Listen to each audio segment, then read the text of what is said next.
Excuse me, हर्ष सागर की दुकान यही है क्या? हाँ जी यही है, पति है हमारे। बताइए आप लोग कौन? मैं इस एरिया का डीएम विभोर जान, उससे मिलने के लिए आया हूँ, बुलाइए उसको। टीएम अफसर हैं आप? हाँ हाँ, इस एरिया का डीएम हूँ मैं। पता नहीं आपने नाम सुना है कि नहीं, लेकिन फटाफट से हर्ष को बुलाइए, मुझे उससे बात करनी है। क्यों क्यों मिलना है आपको उनसे? कुछ हुआ क्या साहब? कोई गलती हो गई उनसे? इतने सवाल जवाब क्यों कर रही हो? सर ने जितना पूछा है उतना जवाब दो ना। तुम्हारे हस्बैंड कहाँ है? उनसे बात करनी है उनको। मेम साहब आप समझने की कोशिश करिए ना, डर तो लगेगा। अचानक से इतना बड़ा अफसर हमारी दुकान पे आए और हमारे पति के बारे में पूछे, थोड़ा तो डर लगता है। इसलिए पूछ रहे कि क्या बात होगी, कोई गलती हो गई क्या? ऐसे डर डर के बात क्यों कर रही हो? कुछ गलत किया है क्या तुमने? नहीं साहब, कभी कुछ गलत नहीं किया हमने। मेहनत से कमाते, अपना परिवार चलाते जैसे तैसे, इसलिए तो हम पूछ रहे हैं। अब आप लोग भी समझिए, इतनी छोटी सी दुकान है, पहली बार इतने बड़े अफसर आ रहे हैं, वो भी 2 अफसरों के साथ। डर तो लगेगा ना, उनको कुछ हो गया, उन्होंने कुछ कर दिया या हम पे कोई दिक्कत आने वाली है, इसलिए पूछ रहे हैं बस। ये जरूरी नहीं है कि आप लोगों से कुछ गलती हुई हो या कुछ हुआ हो तभी यहाँ पर एक अफसर एक चाय वाले को पूछने आएगा। कुछ और भी बात हो सकती है। मुझे हर्ष से कुछ जरूरी बात करनी है, इसलिए कह रहा हूँ कि उसको बुला दीजिए, मुझे उससे बहुत अर्जेंट काम है। वो तो अभी है नहीं, वो घर की तरफ गए हैं थोड़ा सामान दुकान का लेने। 10-15 मिनट लग जाएंगे उनको। अच्छा, वैसे ये दुकान ये ठेला, ये आप लोगों का अपना है या फिर किराए पर है आप इस पे? नहीं साहब, किराए का नहीं है, मेहनत से हमने अपना बनाया अभी कुछ टाइम पहले। सब इसे मत हटाना मेम साहब, हम हाथ जोड़ के विनती कर रहे हैं। बहुत मेहनत से चलाते हैं हम लोग और इसी से हमारी रोजी रोटी चलती है, पूरा परिवार चलता है। इसे मत हटाना। मैंने कहा कि मैं आपका ठेला हटवाने की बात कर रहा हूँ। हाँ, तो जब मैंने ऐसा नहीं कहा है तो ऐसा समझने की कोई जरूरत नहीं है। मुझे आपका ठेला हटवाने में कोई इंटरेस्ट नहीं है, मुझे सिर्फ हर्ष से मुलाकात करनी है। और अब मेरे पास इतना टाइम नहीं है कि मैं आपके पति का वेट करूं। तो एक काम करिए, जैसे ही आपका पति यहाँ पर आए उसको बोल दीजिए कि इस एरिया के डीएम ऑफिस पहुंच जाए। एड्रेस नहीं पता होगा तो किसी से पूछ लेगा। ठीक है साहब, अभी आ जाएंगे ना वो, तो हम दुकान बंद करके हम और वो पहुंच जाएंगे आपके ऑफिस। आपको उनके साथ नहीं आना है, मुझे सिर्फ हर्ष से मुलाकात करनी है, सिर्फ हर्ष से और किसी से नहीं। तो उसको बोलिएगा कि टाइम से 6 बजे तक डीएम ऑफिस पहुंच जाए, क्योंकि उसके बाद मैं अवेलेबल नहीं होता हूं किसी से भी मिलने के लिए। Got it? और एक बात और, हर्ष को समझा दीजिएगा कि बिल्कुल अकेला और निहत्था है मुझसे मिलने, किसी को भी साथ लेकर ना आए, वरना उसके लिए अच्छा नहीं होगा। सब अकेले हम नहीं तो आस पड़ोस का कोई भेज देते। ठीक है, इंतजार कर रहा हूं मैं आपके पति का, भेज दीजिएगा। चलिए।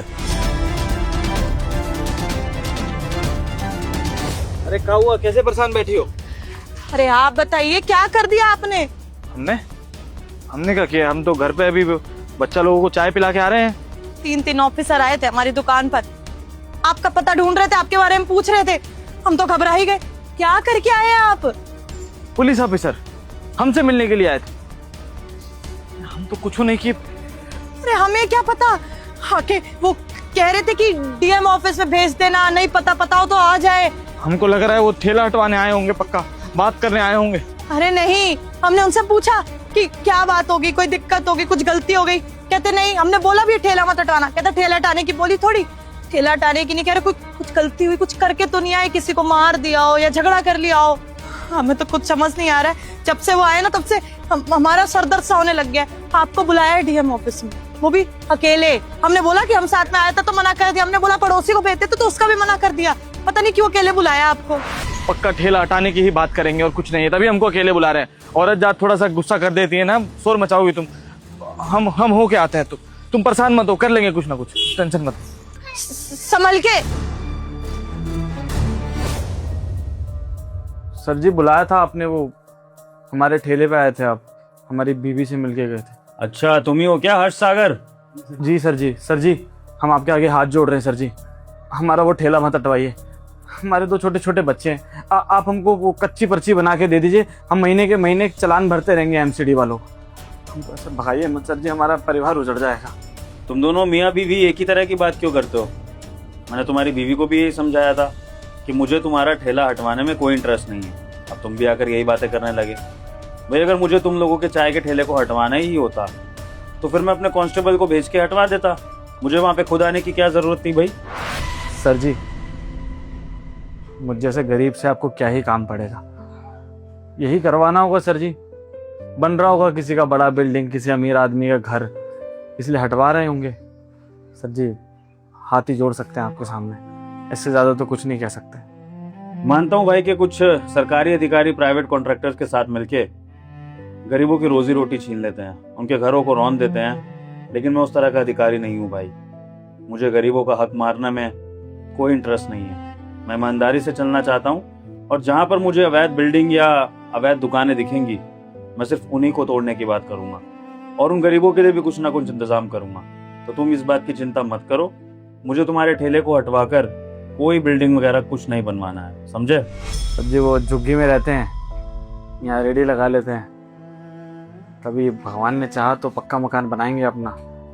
अभी तो वैसी स्थिति नहीं है, लेकिन अगर आप वो ठेला हटवा देंगे तो फिर तो खाने तक के लाले पड़ जाएंगे सर जी। ठीक है, तो तुम्हारे लिए एक स्कीम निकाली है मैंने।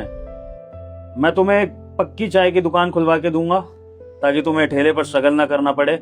तुम और तुम्हारी बीवी आराम से एक दुकान के अंदर बैठ के, गर्मी सर्दी से बच के, पंखे वगैरह लगा के आराम से वहां पर अपनी सेल कर सकते हो। और तुम्हें पक्का मकान भी दूंगा, ताकि तुम्हें झुग्गी में ना रहना पड़े, और उस पक्के मकान में तुम अच्छे से अपनी बीवी के साथ, अपने बच्चों के साथ गुजर बसर कर पाओ। कैसी लगी ये स्कीम? समझ गए सर जी, आप भी हमको झूठा दिलासा दे रहे हैं ना, ताकि हमारा ठेला हटवा दे पहले, फिर 3-4 महीने तक कुछ होगा नहीं, ऐसे बेवकूफ़ बन जाएंगे। सर जी, ये झूठी उम्मीद मत दीजिए। देखिए, आप सरकार हैं, माई बाप हैं, आपको हटवाना है तो हटवा दीजिए, लेकिन ये झूठी उम्मीद मत दीजिए। भाई, अगर तुम्हें मेरी बात पर यकीन नहीं है ना, तो मैं अभी दुकान और घर दोनों के कागज लाकर उन पर दस्तखत कर देता हूँ, तुम्हारे नाम कर देता हूँ। उसके बाद शायद तुम्हें बिलीव हो जाए कि मैं सच बोल रहा हूँ। मुझे कोई लालच नहीं है, और ना ही मैं तुम्हें कोई झूठी उम्मीद दे रहा हूँ। मैं सच में तुम्हें एक पक्की दुकान और पक्का मकान देना चाहता हूँ। कैसे मान लें सर जी, अब हम अंगूठा छाप आदमी, सरकार हमारे लिए ऐसा क्यों ही करेगी? क्यों देगी हमको पक्का मकान? क्यों देगी हमको पक्की दुकान? हमने सरकार के लिए किया ही क्या है? अबे घोचू, सरकार करे ना करे, तेरा दोस्त तो तेरे लिए कुछ ना कुछ करेगा। अबे अबे विभोर, तू? हाँ, मैं। अबे तू कितना घोचू है यार। मैं इतनी देर से तेरे से बात करे जा रहा हूँ, सोच रहा हूँ कि हर्ष मुझे खुद पहचान ले। पहचानने कोई नहीं राजी है। तेरे को मेरी आवाज पहचान में नहीं आ रही थी? हैं भाई टेंशन में था ना, तू तो जानता है यार, जब जिंदगी के ऊपर बात आ जाए, रोजी रोटी के ऊपर बात आ जाए, तो इंसान का दिमाग वैसे ही नहीं चलता। लेकिन तू डीएम बन गया भाई। हाँ भाई, बड़े आदमी बन गए, लेकिन तुम्हें क्या फर्क पड़ता है इस चीज से? तुम तो बधाई देने भी नहीं आए जब मैं डीएम की कुर्सी पर बैठा, जब मैंने शपथ ली। तुझे बहुत मिस किया मेरे भाई, और तेरा पता भी तभी लगवा पाया जब मैं इस कुर्सी पर बैठा, जब मैं पावर में आया। वरना जब तक मैं एक आम आदमी था, मैं तो पता ही नहीं लगा पा रहा था कि तू कॉलेज के बाद चला गया, वो भी बीच कॉलेज छोड़कर। लेकिन जिस दिन मैं इस कुर्सी पर बैठा और जैसे ही मेरे पास पावर आई ना, मैंने अपने सारे कांस्टेबलों को, अपने असिस्टेंट को लगा दिया काम पे कि भैया मेरे बचपन के दोस्त हर्ष को ढूंढो, उसकी दुकान को ढूंढो, या वो जो भी काम करता है कहाँ रहता है। तब जाके मेरे एक असिस्टेंट ने पता करा कि तेरी चाय की दुकान है इस तरह से, और वहां पर मैं पहुंचा, और वहां पर पहुंचा तो वहां भाभी मुझे नहीं पहचान रही, नहीं बताया होगा तूने मेरे बारे में, और फिर उसके ऊपर से तू वहां पे नहीं था। तो मैंने सोचा कि अब ऑफिस में तेरे से मुलाकात करूंगा मैं। कैसे याद करता है यार, तेरी किस्मत अच्छी थी भाई, मेरी नहीं थी। मेरे चाचा ने फ्रॉड करके सारी जमीन हथिया ली। बीवी बच्चों को तो पालना था ना भाई, कहीं तो लेके आना ही पड़ता। लेकिन तू बहुत बड़ा आदमी बन गया है यार, बहुत अच्छा लग रहा है तेरे को देख के यार। ऐसा कुछ नहीं है मेरे भाई, दुनिया की नजरों में होऊंगा बड़ा आदमी, लेकिन तेरे लिए मैं वही बचपन का तेरा दोस्त विभोर बन के रहना चाहता हूँ। और मेरे भाई, मुझे पता है तेरे साथ क्या क्या हुआ है। ऐसा नहीं है कि तूने मुझे नहीं बताया तो दुनिया से मुझे पता नहीं लगेगा।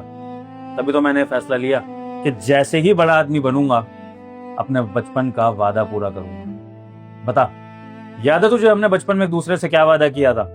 क्या हम साथ रहेंगे? ये भूल रहा है तू अभी भी?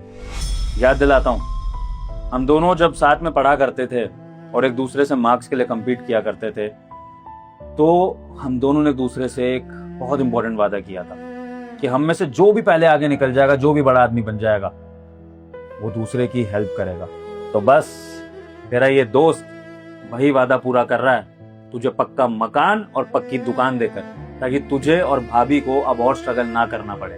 और अब जब तेरा दोस्त खुद इस एरिया का डीएम है, तो मेरे दोस्त को क्या जरूरत है स्ट्रगल करने की? मैं तेरी हेल्प करूंगा ना। और चिंता मत कर, ये सब सरकार के पैसों से नहीं कर रहा हूँ, मैंने खुद की एफडी तुड़वा कर तेरे और भाभी के लिए इंतजाम करा है। और धीरे धीरे ये सब कुछ मैं रिकवर भी कर लूंगा। तुझे एक भी पैसा भरने की जरूरत नहीं, कभी फॉर्मेलिटी करने लगे, समझा? भाई भाई तू तू सच कह रहा है? मतलब मेरा पक्का मकान होगा अपना ही होगा, और पक्की दुकान भी होगी, ऐसे लोग बाग मेरे को गालियां नहीं। तू मजाक मत कर मेरे से यार, देख बहुत दिनों बाद मिले, लेकिन इस बात पे मजाक नहीं यार। मैं मानता हूँ तू बड़ा आदमी है, लेकिन ये सब नहीं। बिल्कुल मेरे दोस्त, अब तेरे दिन बदलेंगे। तू जो डिजर्व करता है ना, वो तुझे मिलेगा।